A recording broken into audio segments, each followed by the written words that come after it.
irmão Gessé, ele com sua maestria, ele consegue pegar vídeos e reduzi-los, trazendo a essência,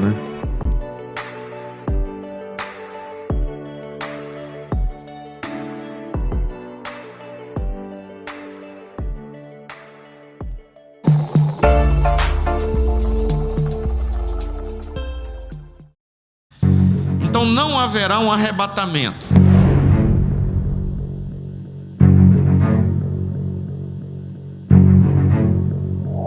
Eu creio no arrebatamento, não num arrebatamento secreto, não num arrebatamento que acontecerá conforme diz a doutrina dispensacionalista.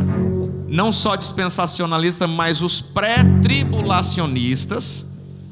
Pré-tribulacionistas mostra que haverá um arrebatamento antes da tribulação. Só que haverá uma vinda de Jesus. A Bíblia mostra uma vinda, ou segunda vinda, vamos dizer assim, que ele veio em carne, e ele fala que virá novamente.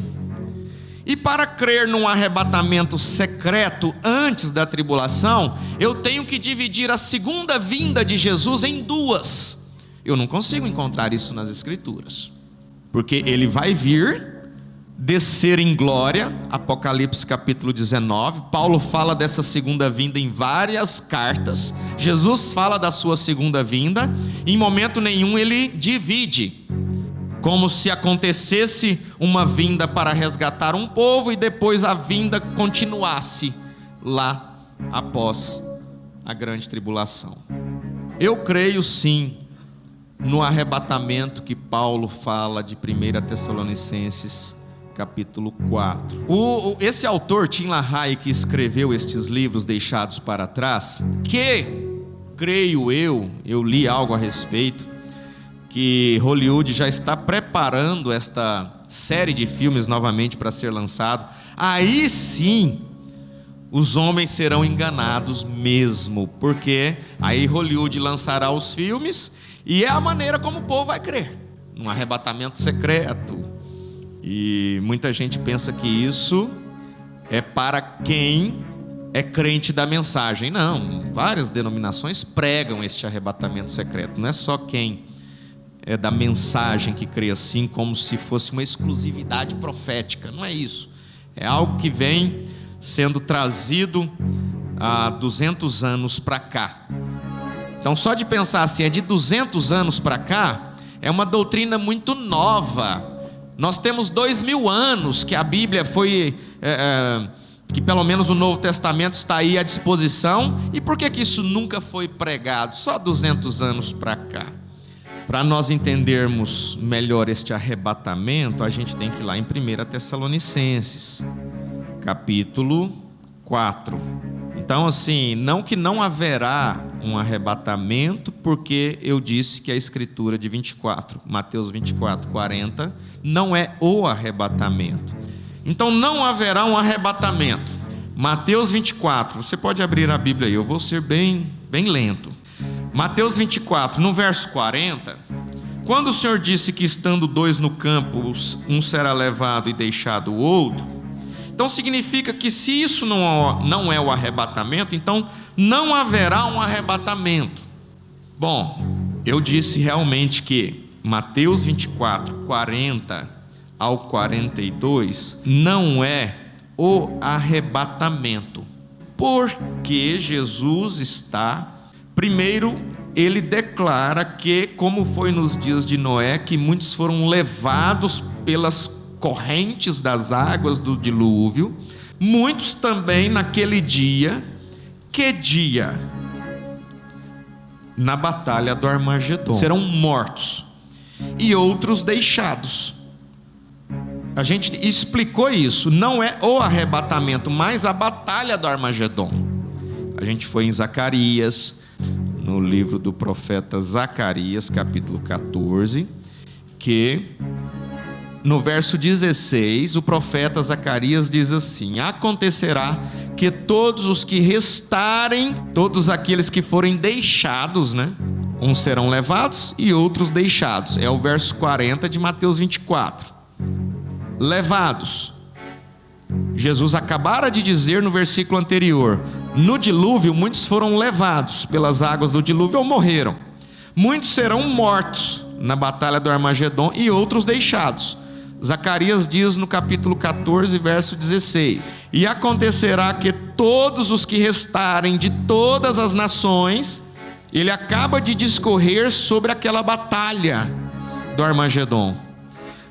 Acontecerá que todos os que restarem de todas as nações que vieram contra Jerusalém, então vão restar. O que eles vão fazer? Subirão de ano em ano para adorarem o Rei, o Senhor dos exércitos, e para celebrarem a festa das cabanas. Paulo fala sobre um arrebatamento. 1 Tessalonicenses capítulo 4, verso 13, muito conhecido, mas vamos ler. Não quero, porém, irmãos, que sejais ignorantes acerca dos que já dormem. Então, quando você vê uma resposta de Paulo aos Tessalonicenses, nós percebemos que Paulo está instruindo aquelas pessoas a não ignorarem que existe algo após a morte. Eu quero explicar para vocês e que isso sirva de consolo. Não quero que sejais ignorantes acerca dos que já dormem, para que não vos entristeçais como os demais que não têm esperança. Porque se cremos, então tem um se aí, é uma condição, nós precisamos crer, né? Que Jesus morreu e ressuscitou, assim também aos que em Jesus dormem, Deus os tornará a trazer com Ele de volta. O verso 15, 1 Tessalonicenses 4. Dizemos-vos, pois, isto pela palavra do Senhor, que nós, os que ficarmos vivos para a vinda do Senhor. Qual vinda então? Se tem ainda uma vinda dividida em duas etapas. Por que Paulo então não falou que essa vinda ia ser dividida em duas etapas? Uma ia vir nas nuvens para buscar, e a outra ia vir nas nuvens e todo olho veria. Por que essa linha de pensamento prega que haverá uma bodas do Cordeiro durante 3 anos e meio, sendo que João diz lá na vinda de Cristo, Apocalipse capítulo 19, ele diz no verso 7: regozijemo-nos e alegremo-nos e demos-lhe glória, porque vindas são as bodas do Cordeiro. Se as bodas do Cordeiro deveriam ter acontecido durante os 3 anos e meio, ter havido um arrebatamento antes da grande tribulação e depois a bodas do Cordeiro durante a grande tribulação, por que João está dizendo que as bodas do Cordeiro são chegadas na segunda vinda de Cristo após a grande tribulação? É uma pergunta, né? Por que então? A vinda do Senhor, Apocalipse 19, é quando Jesus vem em glória, e aqueles que permanecerem vivos, não precederemos os que dormem em Jesus, porque o mesmo Senhor descerá do céu com alarido, e com voz de arcanjo, e com a trombeta de Deus, e os que morreram em Cristo ressuscitarão primeiro. Observe no verso 14 que o apóstolo Paulo diz assim: que assim também aos que em Jesus dormem, Deus os tornará a trazer. A pessoa parte, o corpo vai à sepultura, o espírito, a alma, a Deus. Por que Deus vai trazer? Porque esse espírito e alma estão com Deus. Morreu, de volta para Deus. Morreu em Jesus, de volta para Deus. E Ele voltará a trazer. Quando? Quando eles ressuscitarem primeiro. Quando? Na vinda do Senhor. Quando que é a vinda do Senhor? Após a grande tribulação, para batalhar na batalha do Armagedon, onde muitos serão mortos e outros serão deixados. Então adentrará o reino milenar. Depois nós, os que ficarmos vivos, seremos arrebatados juntamente com eles nas nuvens, a encontrar o Senhor nos ares. Se nós, é um estudo, né? Se nós considerarmos esse depois para muito tempo depois, aí teria que haver uma outra vinda ainda de Cristo depois, porque vai haver um encontro. Então vamos pensar que a ressurreição e essa transformação dos que estiverem vivos será algo não simultâneo, mas de forma que acontece um, acontece outro, sem considerar uma diferença de tempo. Depois nós, os que ficarmos vivos, seremos arrebatados juntamente com eles nas nuvens. Então Jesus, sem dúvida, virá nas nuvens com poder e grande glória. Ali quando os discípulos estavam ali despedindo dele, né? Então quando estava dizendo isto, vendo eles, foi elevado às alturas e uma nuvem o recebeu, ocultando-o a seus olhos. Então, estando com os olhos fitos no céu, verso 10 de Atos 1, enquanto ele subia, eis que junto dele se puseram 2 varões vestidos de branco, aos quais lhes disseram, então nós vemos ali anjos, que vieram trazer uma informação, aqueles varões galileus, porque estáis olhando para o céu? Esse Jesus, que dentre vós foi recebido em cima no céu, há de vir, assim como para o céu ouvistes ir.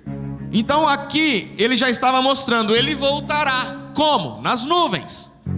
Lá em Apocalipse capítulo 1, no verso 7, eis que vem com as nuvens, Apocalipse 1 verso 7, e todo olho o verá, até os mesmos que o traspassaram. Então ele vai vir na nuvem, e acontecerá isso aqui, ó. Depois nós, os que ficarmos vivos, seremos arrebatados juntamente com eles nas nuvens. Juntamente com eles quem? Aqueles que haviam dormido no Senhor, e Deus havia os trazido de volta com o Senhor.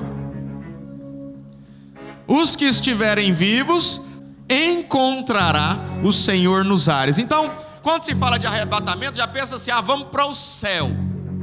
Bom, a Bíblia em momento nenhum fala isso, porque o que Jesus está fazendo? Ele está vindo. E o que a igreja, a esposa, né, a noiva, para ficar mais claro, quando fala a igreja, é aquela igreja que realmente é a esposa, é aquela que realmente é o corpo de Cristo, porque assim como o marido é cabeça da esposa, Cristo é o cabeça da igreja. Então esta igreja não é o templo aqui, ali, acolá, não, é aqueles que formam o corpo de Cristo. Quem? Que são membros, não de uma denominação, não de uma igreja, mas que forma o corpo de Cristo. São membros que são essenciais para o corpo de Cristo, e por isso foram predestinados desde a fundação do mundo para crerem no Senhor Jesus, serem salvos e praticarem boas obras. Não é praticar as boas obras para ser salvo, mas quem é salvo pratica boas obras.